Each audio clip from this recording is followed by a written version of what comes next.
Pen चाहिए? Pen चाहिए। ये तो बता देना। Coke is 98% pure carbon. Coke क्या है? 98% प्योर कार्बन। ये लो, थैंक यू सर। पेज और चाहिए तो और मांग लेना, किसी से फड़फड़ाना नहीं। So 98% pure carbon. थोड़ी बहुत इम्प्योरिटी होती है, पूरा प्योर नहीं है, pure carbon. Okay, so it is tough, porous and black substance. हमने आपको पहले भी दिखाया है, वो लकड़ी का कोयला जैसे हल्का होता है ना, उसी तरीके से टफ है, पोरस है, tough, porous and black substance. Pure coke हमारे घर पर रखा हुआ है, बाकी दिखाएंगे। Now it produces very little smoke. जैसे कोयले में धुआं उठता है थोड़ा बहुत, लेकिन इसमें नहीं उठता। सो इट प्रोड्यूसेस, ये तो इसकी प्रॉपर्टी हो गई, very little smoke. Little smoke, इसमें धुआं नहीं होगा और बहुत हल्का होगा। जो कोक होगा that is very light, light.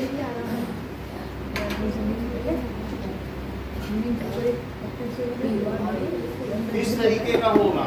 वैसे ये एक्टिवेटेड कार्बन है, ये प्योर कोक है, लेकिन ये क्या है कि ये इसमें पाउडर फॉर्म में, अगर इसको हाथ में रखोगे तो बहुत गरम गरम लगेगा। इससे क्या किया जाता है कि आम पकाए जाते हैं, तो ये कोक है। अगर इसको तुम देखोगे तो ये अच्छा, मतलब चार्ड कोल है। लकड़ी को जला दिया तो उससे चार्ड कोल, ठीक है कि नहीं? तो पाउडर वाला दिखाना, पाउडर वाला भी देगी।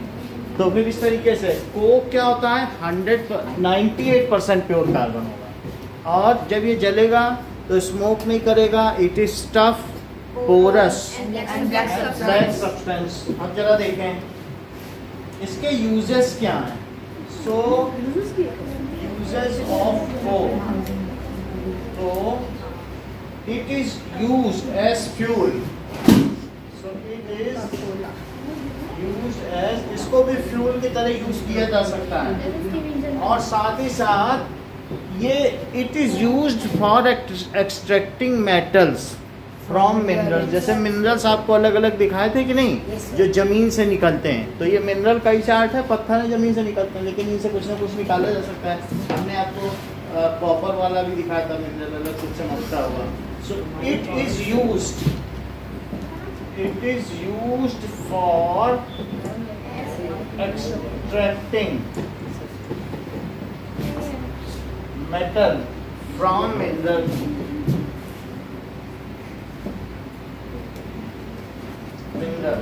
Next is it is used to produce, Aarav बताओ, it is used to produce water gas. Water gas कैसे बनती है? सर जब कोक के ऊपर जब से स्टीम डाली जाती है। करेक्ट। जब कोक के ऊपर, कोक तो कार्बन हो गया, और H2O क्या होता है? क्या स्टीम होती है? वाटर की स्टीम है। तो इससे कार्बन और ऑक्सीजन मिलकर क्या बना देंगे? इस आगे इसका क्या नाम है? नहीं, CO2 नहीं है, C और O मिला तो CO बनेगा। इसका नाम क्या है? करेक्ट, बोलो।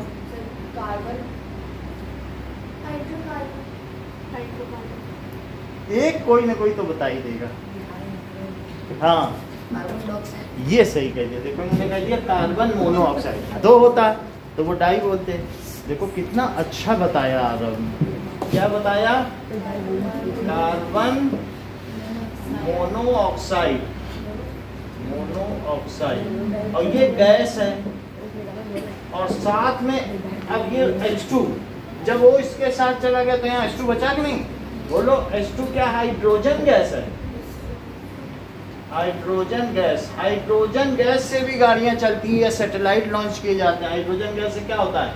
जब कहीं पर कोई भी सैटेलाइट होती है तो लॉन्च की जाती है तो उसमें इसी का तो यूज़ किया जाता है। तो ये कौन सी गैस जलती है? H2। और कार्बन मोनोऑक्साइड को भी जलाया जा सकता है। तो इन दोनों के मिक्सचर को क्या कहेंगे? दोनों ही गैसेज हैं, इनके मिक्सचर क्या कहेंगे? ये देखो बता दिया ना इन्होंने, वाटर गैस। कितना अच्छा बताया। It is used to produce water gas which is a fuel. ये क्या है भाई? वाटर डाला इस पे, इसी कोक पे वाटर स्टीम डाल दी और सब गैस बन गया, उड़ गया, गायब। देखते देखते कहाँ गया काला, सब उड़ गया। और जो गैस बनी अगर उसको कंटेनर में रख लिया, सिलेंडर में भर लिया, तो रसोई गैस की तरह इस्तेमाल करो। समझ में आ गई बात?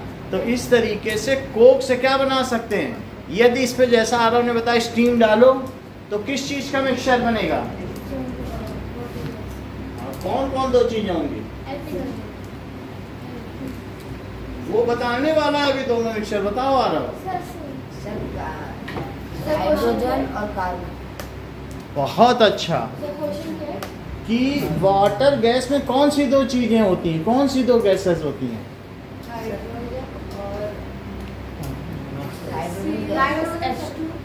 CO का नाम क्या है? फिर कार्बन मोनोऑक्साइड। भाई एक हो तो कार्बन मोनोऑक्साइड, दो है तो कार्बन डाइऑक्साइड, और SO3 का क्या नाम है? Sulphur trioxide. दो हो तो सल्फर डाइऑक्साइड। तो वाटर गैस में कौन सी दो चीजें हैं? हाइड्रोजन गैस और sir carbon monoxide. Carbon monoxide suffocating gas. अगर इस कमरे में कार्बन मोनोऑक्साइड हो तो हम सब मर जाएं। तो कार्बन मोनोऑक्साइड, लेकिन जब जल जाएगी तो इसके जलने से CO2 बन जाएगा। अगर मान लो O2 दो तो एक को ये ले लेगी, एक को ये ले लेगी, इससे वाटर बन जाएगा और इससे CO2। तो इनका ऑक्सीडेशन होगा। किसी भी चीज़ का ऑक्सीडेशन होता है तो उसको बर्निंग कहते हैं। बात समझ आ गई? तो फ्यूल क्या होता है? जो चीज़ ऑक्सीडाइज हो। तो आपको ये पता चल गया है वाटर गैस कैसे बनती है। Water gas when steam is passed on coke, then water gas is produced. Water gas contains the mixture of hydrogen gas and carbon monoxide. निकल रिपीट करो सारी चीजें। सर उसके अंदर कार्बन होता है, कार्बन मोनोऑक्साइड और हाइड्रोजन। वो सब होने दो, पूरी बात बताओ कैसे बनती है और क्या क्या होता है, बोलो। When steam is spread on coke, Passed on, coke, then it produces water gas. It is a mixture of carbon monoxide and hydrogen gas. Anmol repeat करो बेटा, आप रिपीट करो। Sir, water gas is formed by water gas is formed. हाँ बोलो। When steam is passed on coke, then it produces water gas. It is a mixture of carbon monoxide and hydrogen gas. When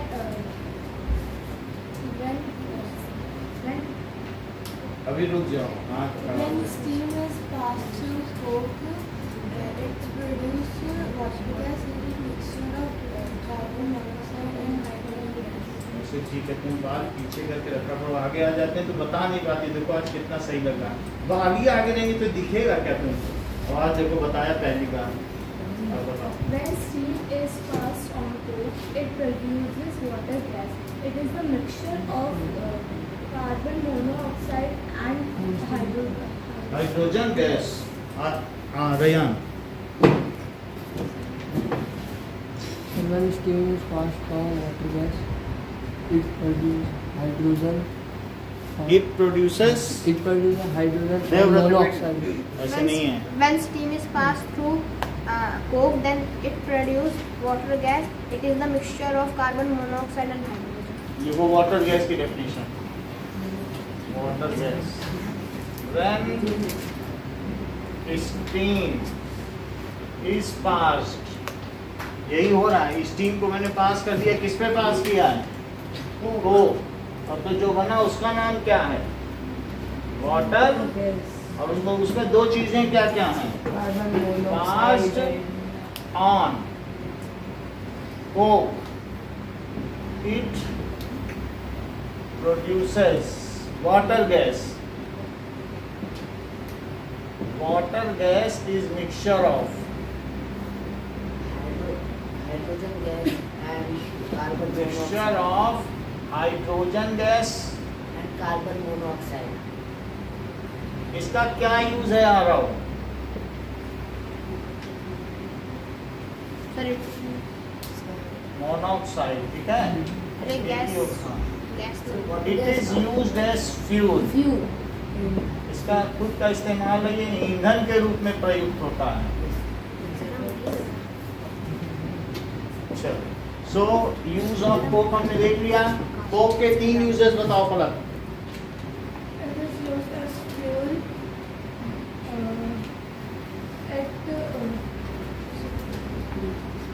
बोलो। It is used as fuel. It is used for extracting metals from minerals. It produces water gas. सही है, repeat करो। Sir, it is used as fuel. It is used for extracting minerals, and it is used to make water gas. It is used to extracting metal from the minerals. It is used for producing water gas. हाँ बोलो। Sir it is used for it is used for extracting metals from minerals. It is used as fuel. It is used to produce water gas. चलो, sir इसमें एक और point लिख सकते हैं ना, स्टील बनाने के लिए काम आता है। अच्छा, हाँ हाँ, it is used in manufacture of steel. ये भी तो था ना, क्या ये भी लिखो। It is used, sir water को प्यूरिफाई करने के लिए। हाँ, कोक से ये भी किया जाता है, ये उसकी स्मेल और उसको कलरलेस बनाने के लिए, स्मेललेस और ऑर्डरलेस और कलरलेस, ट्रांसपेरेंट। तो ये चीज़ है। इट इज यूज्ड फॉर किसके लिए? Manufacturing of steel.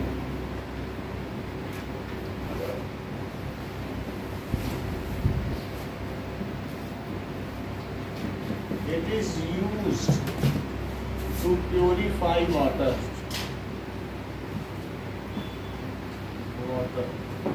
वाटर में कैंडल लगती है कोक की। अगला क्वेश्चन देखिए, explain the process of formation of petroleum. वैसे तो ये करा चुके हैं, फिर भी देखिए कि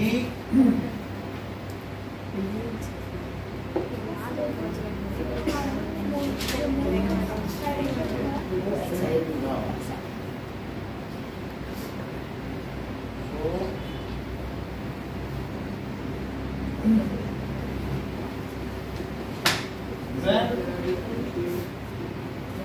300 million years ago, ठीक है, due to some natural calamity आई होगी, ये कुछ अटैक हुआ होगा, Due to heat and pressure. Due to some catastrophe, कोई ऐसी स्थिति आई होगी कि मीटियोराइट अटैक हुआ होगा या फॉल ऑफ मीटियोराइट ऐसा हुआ होगा। So due to meteorite attack, जो एनिमल्स थे वो क्या हो गए? बरीड हो गए। Buried underground. हाँ, animals got buried Underground. Or in sea beds. under, वो buried हो गए, ठीक है। सो इन सी बेड, और सी बेड के ऊपर क्या हुआ बोलो? And Silt. Covered by, Silt. हाँ, कवर्ड बाई सिल्ट। जो सिल्ट था वो लेटर ऑन धीरे धीरे, Stone बन मान गया। लीजिए कि ये जैसे ये डायनासोर है और ये बरीड हो गया, ठीक है, ग्राउंड में, और इसके ऊपर धीरे धीरे क्या हो गया? सिल्ट आ गई, यहाँ से गिरते गिरते और पत्थर बन गई, तो ये नीचे नीचे तेल बन गया कि नहीं? तो इस तरीके से सिल्ट किस में कन्वर्ट हो गई? Stone. ठीक है, रॉक कह दो, converted into rock, and due to heat and pressure They converted. ये जो भी है They- fossils are converted And into decomposed. Petroleum, हाँ, undecomposed. Fossil remains undecomposed and fossil fuel. Fossil remain Undecomposed and they converted into undecomposed and due to heat and pressure. due to Heat and pressure. heat and Pressure. pressure. They are converted into petroleum or crude oil. These are sir petroleum का पूछा Excuse me, sir. Sir, आपने adverb के साथ and अभी ठीक करता हूँ Excuse me, petroleum. sir. वैसे इसमें गैस भी बनेगी, लेकिन अगर नेचुरल गैस की बात करें, समझ लो बात अभी बता रहा हूँ मैं, अभी इसको ठीक कर रहा हूँ। मान लो जैसे ना सी बेड के अंदर प्लांट भी अगर बरीड हो जाए, आपको पहले मैंने बताया था ना, जब डैम में बहुत सारे पेड़ बरीड होते हैं तो उससे ये सीएनजी बनती है, नेचुरल गैस। तो अगर ये कहा जाए कि बहुत सारे प्लांट और एनिमल एक साथ बरीड हो गए, तो क्या उसमें ऊपर नेचुरल गैस नहीं आ जाएगी? Yes, sir. कि सिर्फ ऐसा होगा कि जब कुछ आएगा तो सिर्फ एनिमल तो चले जाएंगे पानी में, पेड़ नहीं जाएंगे, पेड़ भी सब चले जाएंगे। तो जो प्लांट्स हैं उनसे गैस निकलेगी, वो हमने बताया था कि नहीं, मार्श गैस है, दलदली। सीएनजी का नाम है ना, मीथेन का नाम, मार्स गैस भी बताया था कि नहीं बताया था? Yes, sir. तो इसका क्या मतलब है, अगर कोई पूछे नेचुरल गैस कैसे फॉर्म हुई, तो when plant get buried under sea bed, एक होता है plant get buried under soil ground, तब कोल बनेगा, और सी बेड के अंदर चला जाएगा तब नेचुरल गैस, तब सीएनजी बनेगी। तो नीचे एनिमल दबे और उनके ऊपर पेड़ हल्के होते हैं, तैरते रहे, एनिमल जैसे कि फिर पेड़ तैर रहे हैं, लकड़ी होती है ना वो, तो ऊपर गैस होगी, वैसे भी गैस लेटर ऑन तो ऊपर आ ही जाएगी कभी भी, तो गैस ऊपर रहेगी और नीचे भी हो गया, ठीक है कि नहीं? नाउ जस्मिता इस पूरे सेंटेंस को 3 लाइन को रिपीट करो। Sir, when plants and plants get buried. Animals भी बोलो साथ में। हाँ, When plants and animals get buried under the sea, and they रिया बोलो।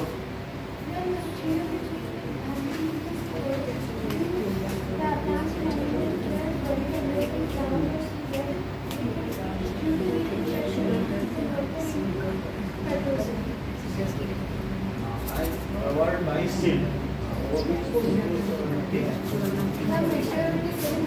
क्या होगा? मीट योर आइड, अभी देखते हैं क्या होगा, बोलो। यहाँ ई होगा, हाँ सर, ROID होना चाहिए। अभी इसको मैं देख के ठीक करता हूँ। मीट योर राइट होगा ना, देखते हैं।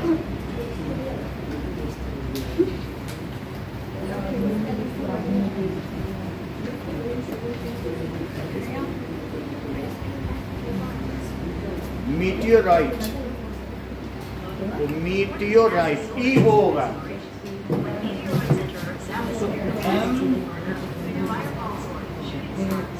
ये होगा। चलो अगला क्वेश्चन देखो। Now 9th question.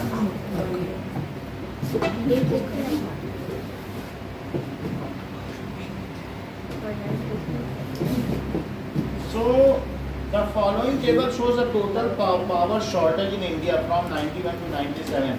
हमारे पास ऊर्जा संसाधनों की कमी थी। आपको मालूम है कोयला तो हमारे पास बहुत है, लेकिन हम बहुत सारा पेट्रोलियम या तो इराक से, ईरान से, सऊदी अरब अमीरात से, जो गल्फ कंट्रीज है वहाँ से मंगाते थे, और आजकल हम रशिया से इसको मंगवा रहे हैं, इंपोर्ट कर रहे हैं। तो हमारे पास पेट्रोलियम के उतने भंडार नहीं। कहीं कहीं पर मुंबई में रिफाइनरी है, 1-2 रिफाइनरीज क्या होता है, इतनी बड़ी पॉपुलेशन में काम तो करेगी नहीं। अभी बीकानेर में खुलने जा रही है, 1-2 रिफाइनरी है बस, ठीक है। तो इसलिए we are facing shortage from 91 to 97। देखो आपकी बुक में दिया है 91 से 97 तक हमारे पास एनर्जी रिसोर्सेज की कमी थी। तो 91 में कितनी शॉर्टेज थी, 92 में कितनी शॉर्टेज? 7.9%। क्या ये जो शॉर्टेज थी ये बढ़ती चली गई? और ये जो शॉर्टेज थी इसके बाद जैसे जैसे हमारी पॉपुलेशन बढ़ी तो शॉर्टेज भी बढ़ती गई, क्योंकि ज़मीन के अंदर फॉसिल फ्यूल तो बढ़ेंगे नहीं। लेकिन इंडिया की जो पॉपुलेशन है, जब हम आज़ाद हुए थे तो 36 करोड़ थे और आज 140 करोड़ हैं। तो हम इतने बढ़ जाएंगे तो सबको चाहिए गाड़ी। पहले तो एक दो गाड़ी होती थी, सब भाग के निकलते थे कार देखने, अब तो कोई कार देखने ही नहीं निकलता। तो इस तरीके से सबको चाहिए गाड़ी, तो शॉर्टेज बढ़ेगी कि नहीं बढ़ेगी। तो अब इसमें बताया गया है, इसके लिए ग्राफ बनाना है आपको। तो जगह अलग अलग एक्सिस पर ग्राफ बनाइए। तो इसके लिए आप क्या करेंगे, ये देखो, तो अलग अलग ईयर लीजिए। 1 सेंटीमीटर पे 2004, ठीक है, 2004, 2005 ऐसे अलग अलग ईयर लो और उसका ग्राफ बनाओ। 2004 का सर 1991 और कितने कितने हैं, 7.8 से 11 तक आपको बनाना है। 11.4 तो इसका ग्राफ आप लोग बना देंगे।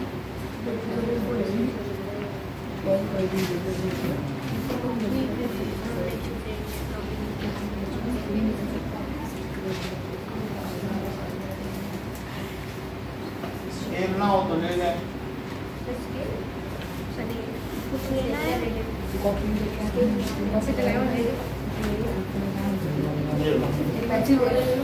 हाँ, ये पीछे तक दे दो।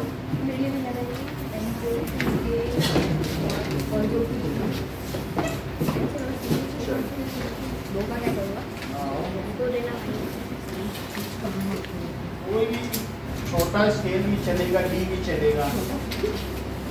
सबको मिल गया पेपर। हमें भी स्केल और दे पेंसिल पेंसिल चलिए, हाँ अब देखो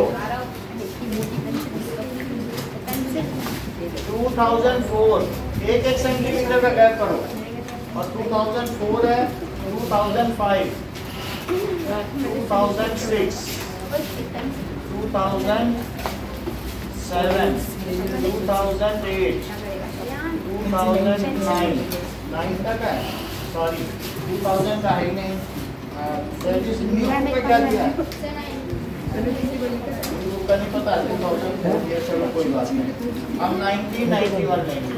1991 स्केल भी लाना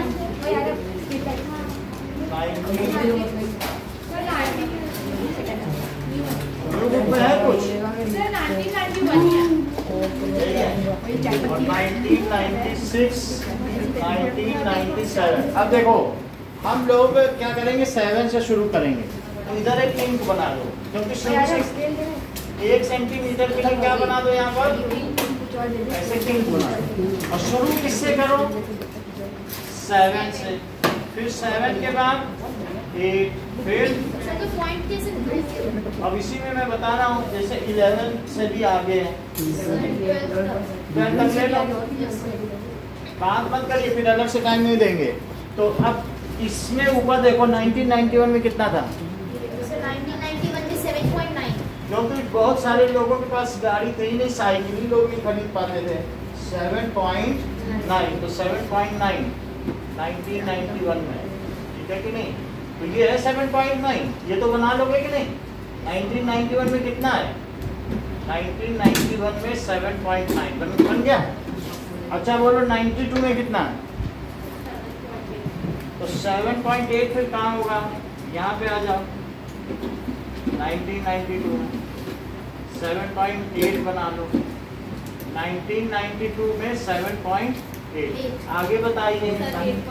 सर 8.3 तो 8.3 कहाँ होगा, 1, 2 और 3, तो इसी में आगे बढ़ो और यहाँ भी आगे बढ़ो। सर तो इसमें हमें वो बार नहीं बनाना है, नहीं बार नहीं बनाना, ग्राफ बनाना, इन लाइन को मिला देना है बस, बार नहीं बनाना। ग्राफ 1993 8.3, ये बनाने की जरूरत नहीं। अब चूंकि मेरे पास तो ऐसा नहीं है तो मैं ऐसा कर रहा हूँ, ये करने की जरूरत नहीं है। इसको हम मिलाएंगे अभी, कैसे मिलाएंगे बताइए, कि ऐसे फिर ऐसे, ये स्केल से मिलाना है, समझ में आई बात। अच्छा बताओ 94 में कितना था, 7.4 तो 7.4 इसके आगे लो, 1, 2, 3, 4, तो 1994 में 1994 में 7.4, अब 95 में देखिए 7.1 95 में 7.1 है, तो एक ऊपर लेना बस। तो ये 95 में 1995 में 7.1, इसको भी मिलाते चले जाओ, स्केल से मिलाना है ऐसे। और इसके बाद 9.2 तो यहाँ होगा, 9.2 आगे बढ़ाते चले जाएं, और यहाँ पर भी ऐसे सर लिखना है सर, जैसे आपने यहाँ पे लिखा है 19। ऐसा लिखा जाता है। ये ग्राफ बनाने का तरीका है, पहले तो आपको हमने बताया नहीं, देखा है ऊपर की तरफ ब्रैकेट में लिखा है वैसे लिखना है। हाँ, ऐसे लिखा जाता है। और उसमें पहले ये वाली एक्सिस, ये ईयर है, ये एक्स एक्सिस मानी जाती है, और ये तो जो यहाँ लिखोगे उसमें एक्स पहले होगा और वाई। बोलो अल्फाबेट में पहले कौन आता है? एक्स की वाई, तो पहले एक्स ही लिखना है, ठीक है। और नीचे एक्स, फिर उसके बाद वाई। तो यहाँ पर कितना है बताओ? तो 1996 में 9.2, फिर ये इससे मिला दो रूलर से, और फिर 1997 में 11.5 यहाँ कहीं आएगा, और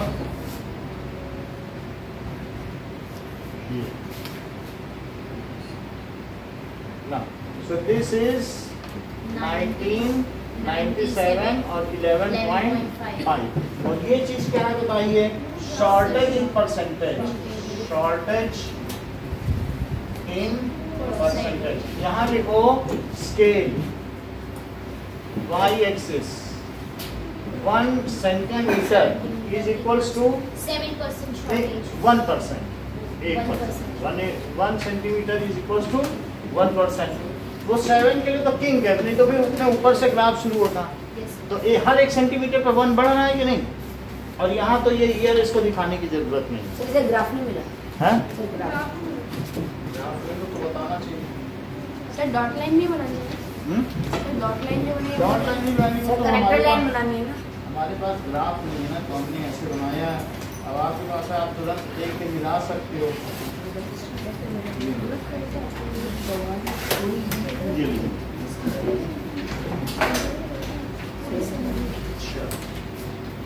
Now,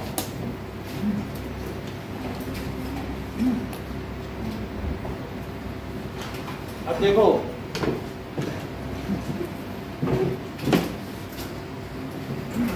कुछ क्वेश्चन आपसे कराएंगे।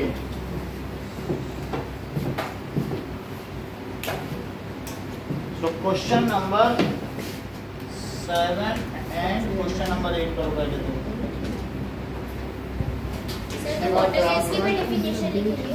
नहीं, वाटर गैस के लिए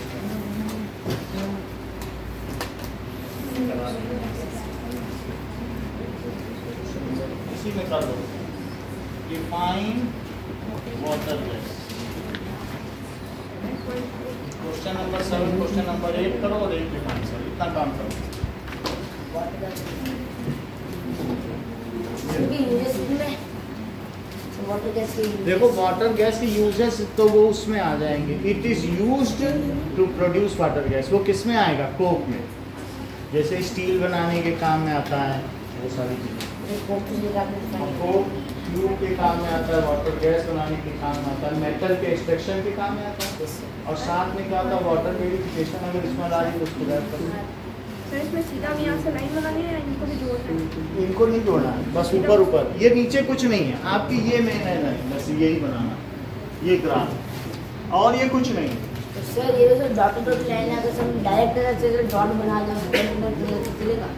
आपको डॉट ही बनाना है, ठीक है। सो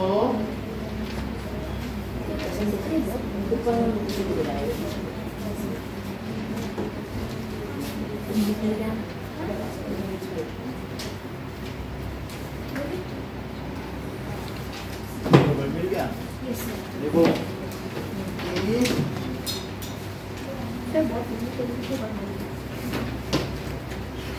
सर ये बार ग्राफ वाला भी टेस्ट है।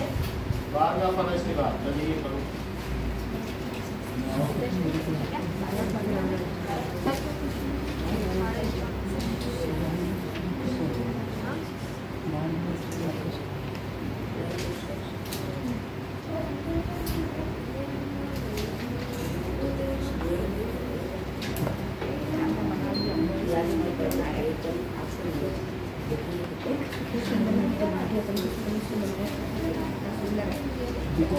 सर वो पॉइंट सर कौन सा सर वाटर को सर क्लियर करने वाला सर? कोई बताना है? ये देखो, ये थोड़ा बनाइए।